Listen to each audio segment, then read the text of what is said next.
20-ാം നൂറ്റാണ്ടിലെ ഏറ്റവും സ്വാധീനമുള്ള നേതാവ് വിശുദ്ധ ജോൺ പോൾ രണ്ടാമൻ മാർപ്പാപ്പ. ഇന്ന് അദ്ദേഹത്തിന്റെ 20-ാം ചരമവാർഷികമാണ്. സുദീർഘമായ 26 വർഷമാണ് ജോൺ പോൾ രണ്ടാമൻ മാർപ്പാപ്പ കത്തോലിക്ക സഭയെ നയിച്ചത്. 2005 ഏപ്രിൽ 2 അദ്ദേഹത്തിന്റെ വിയോഗം കേട്ട് ലോക ജനത വിതുമ്പി.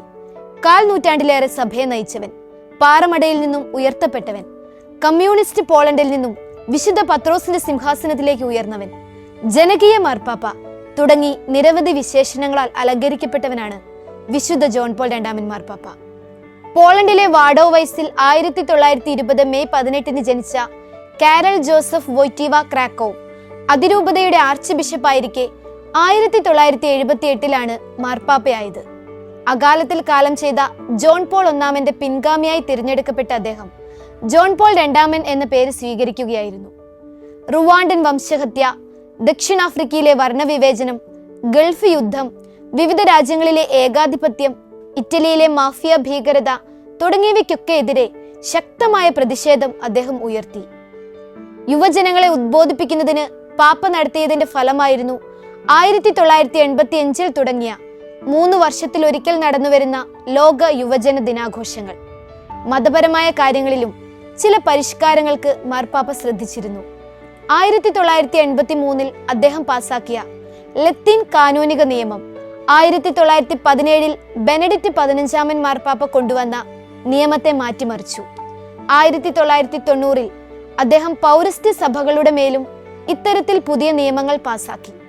വിവാഹിതർക്കും പൗരോഹിത്യത്തിനുള്ള അവകാശം വേണമെന്ന ആവശ്യങ്ങൾ ഉയർന്നു വരുന്നതിനിടയിൽ 1984 വിവാഹിതനായ ഒരു മുൻ ആംഗ്ലിക്കൻ പുരോഹിതനെ കത്തോലിക്ക സഭയിൽ ചേർത്തത് അന്നൊരു വലിയ വാർത്തയായി.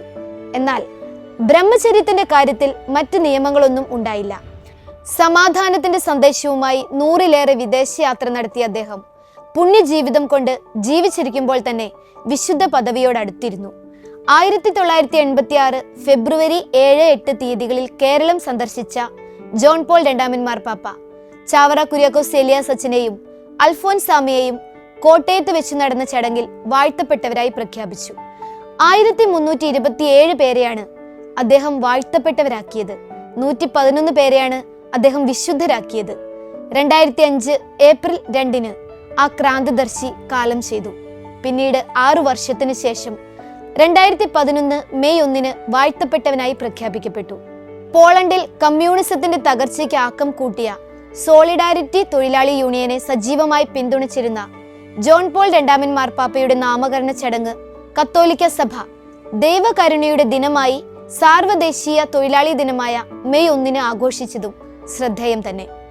2014 ഏപ്രിൽ 27 അദ്ദേഹം വിശുദ്ധ ഗണത്തിലേക്ക് ഉയർന്നു.